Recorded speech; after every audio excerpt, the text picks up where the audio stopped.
Amém? Vocês entenderam tudo? Glória a Deus. Está falando para a igreja, né, de forma geral, que nós temos uma missão a cumprir. O irmão falou até da missão, né? A missão do ID de Jesus.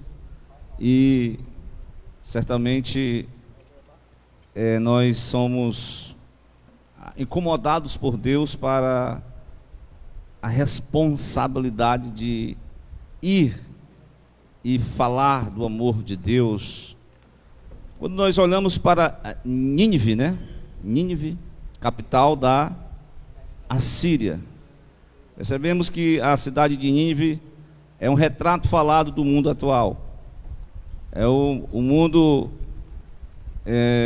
em que a idolatria faz parte da cultura deste povo. É um mundo voltado para as feitiçarias, também muito violento. A guerra, a mortandade, a violência fazia parte, porque eles queriam dominar o mundo, conquistar o mundo. Conquistaram a Samaria, foi derrubada em 722 a.C. por esses assírios. Certamente Jonas sabia que eles eram povos cruéis. Na verdade, Jonas torcia para que eles fossem punidos por Deus. Certamente Jonas não foi porque ele sabia que o reino dos assírios representava uma ameaça para o seu próprio país. Glória a Deus. Mas assim mesmo onde nesse contexto de Nínive há abundância de pecados, nesse contexto de Nínive há um retrato falado do homem sem Deus, do homem que você percebe aqui, que eles estavam tão aturdidos, aquele navio, aquela embarcação, que eles estavam invocando o seu Deus, com letra minúscula. Foi aí que o Deus de Jonas disse: eu sou o hebreu, sirvo ao Deus que criou os céus e a terra e o mar a qual eles estavam. Glória a Deus. Mas eu quero dizer que Deus é tão maravilhoso que, embora nós como igreja negligenciamos o trabalho evangelístico na obra de Deus, Deus é o Deus da nova oportunidade. Glória a Deus.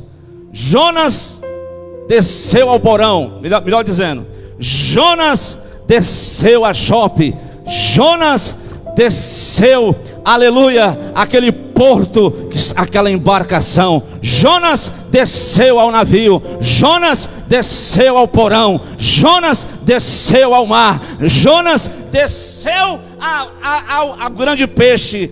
O grande peixe tragou, e ele foi lá para as partes do estômago daquele grande peixe, o ventre do grande peixe. E lá na tormenta ele invoca o Deus de Israel. Senhor, ontem eu vi a irmã falar aqui que posso até usar a irmã disse que o esposo disse assim, o pastor chamou 3 vezes para ele assumir uma responsabilidade. Ele disse: vou não. Quando ele estava com Covid, aí ele disse: Senhor, só esta vez, se houver a oportunidade para mim ir, me cura desse Covid. Glória a Deus. E Deus deu saúde e ele foi. Primeira oportunidade. Glória a Deus. Eu vi ontem, eu em particular, falando aqui, interessante. Mas ele estava lá no fundo do oceano. Deus é que é o Deus que toca. Quando ele clama, Deus desperta o Deus que move as águas, que produziu a tempestade, o Deus que toca no peixe, que engole Jonas, o Deus novamente que toca em Jonas e disse: volta para Jope, e Jonas vai orar. Glória a Deus. E agora começa, irmão. Deus ama o pecador, irmãos. Ainda que o mundo esteja nessa bancarrota, nessa crise, como foi desenhado aqui pela pregação do irmão, há o retrato falado do homem sem Deus. Ele está no estado de pecaminoso, comparado a uma lepra, uma doença contagiosa. Irmãos, por mais boa vontade que você tenha, você pode invocar o Deus que você serve, a reza que você serve, glória a Deus, mas eu quero dizer que você só pode invocar um nome, Glória a Deus. Não é o nome de João, não é o nome de Jonas, não é o nome de Pedro, não é o nome de Maria. É o nome que está acima de todo nome. E sabe como é o nome dele? O nome dele é Jesus Cristo. E aquele que invocar o nome dele, Romanos 10:13, será salvo. Jonas invocou ao único Deus. Deus salvou ele, como se sentindo dentro do próprio inferno. Glória a Deus. E aqui em Mateus, Jesus faz uma referência. Porque alguém pode dizer, Jonas é uma história fantasiosa, isso não existiu. Os teólogos da teologia liberal pregam isso. Mas o grande mestre teólogo,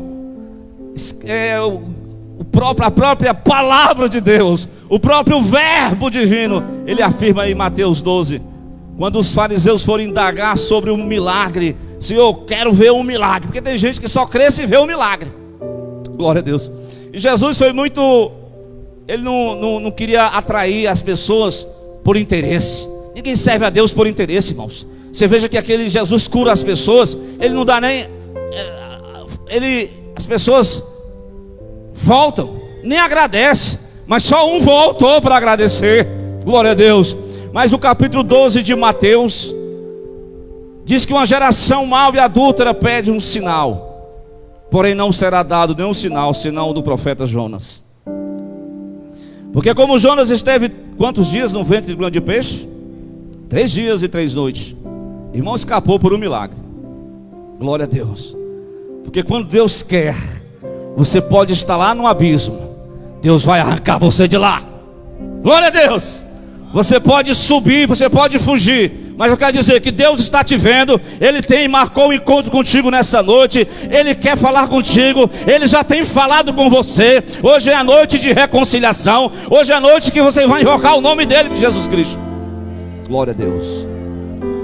Assim como o Jonas esteve 3 noites, importa que o Filho do Homem esteja 3 dias no seio da terra. Está falando da ressurreição dele.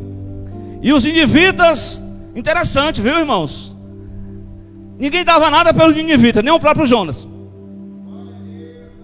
Mas olha que os ninivitas, quando ouviram a palavra de Deus, irmão Misael, sabe o que aconteceu? Os ninivitas se converteram. Eu quero aceitar o Deus dos hebreus. Eu quero aceitar o Deus que criou os céus e a terra, o mar e tudo que nela há. Eu quero entender o plano de Deus para a minha vida. Eu quero aceitar este maravilhoso Deus. E a palavra de Deus diz aqui, amados irmãos, que os ninivitas ressurgirão no juízo com essa geração e a condenarão, porque se arrependeram com a pregação. E olha que a pregação de Jonas, hein? Como era? A pregação de Jonas era dura, viu? Ó, vocês aí, ó, 40 dias, aqui vai se acabar tudinho, vai morrer tudinho vocês, pronto, acabou. Ei, irmão, que essa pregação aí fosse pregar hoje, os pecadores querem ouvir uma mensagem suave, querem ver a vitória, o triunfalismo. Glória a Deus. A mensagem de juízo, ninguém quer não. Falar de inferno, pastor, não fala desse negócio não, que não existe não. Isso na sua visão.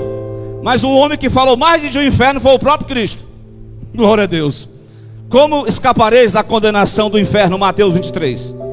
Ele disse: Cafarnaum, tu que se acha a tal, porque é religiosa, porque o Cristo, ele habita lá em Cafarnaum. Naquela época ele morava no mar da Galileia, ele habitava, ele tinha uma casa em Cafarnaum. Tu pensa que pelo fato de tu testemunhar os milagres de Deus, as maravilhas de Deus, tu vai aos céus? Enganam-se. Cafarnaum, Betsaida, vocês vão ser abatida ao inferno. Mas eis uma cidade pecadora, uma cidade que ninguém dava nada para ela, uma geração perdida e pecadora. Mas um pregador, depois de passar por uns problemas, Deus usa ele, e aquela geração se arrepende, irmãos.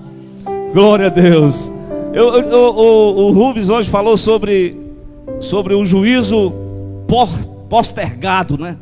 E aqui foi um juízo postergado, porque a palavra estava lavrada, o juízo de Deus sobre uma geração pecaminosa. Tem um profeta que vai descrever todos os pecados de Nínive. Glória a Deus, glória a Deus. Mas esta palavra, ela veio no tempo, e aquela geração ouviu a voz de Deus. Aquela geração reconheceu que eram pecadores. Aquela geração reconheceu que eram violentos. Aquela geração reconheceu que eram idólatras. Aquela geração reconheceu que eram prostitutos. Aquela geração reconheceu que eram adúlteros. Aquela geração reconheceu que praticava todo tipo de feitiçaria. Mas a partir do momento em que o profeta de Deus chegou: hoje é tempo de reconciliação. Até o maior saiu do trono, vestiu-se de saco de cinza, promoveu um jejum. E a Bíblia diz que o próprio Jesus testifica: os ninivitas ressurgiram no juízo com essa geração e a condenarão, porque se arrependeram com a pregação de Jonas. E eu quero dizer, se o Jonas, que era um profeta fujão, desobedeceu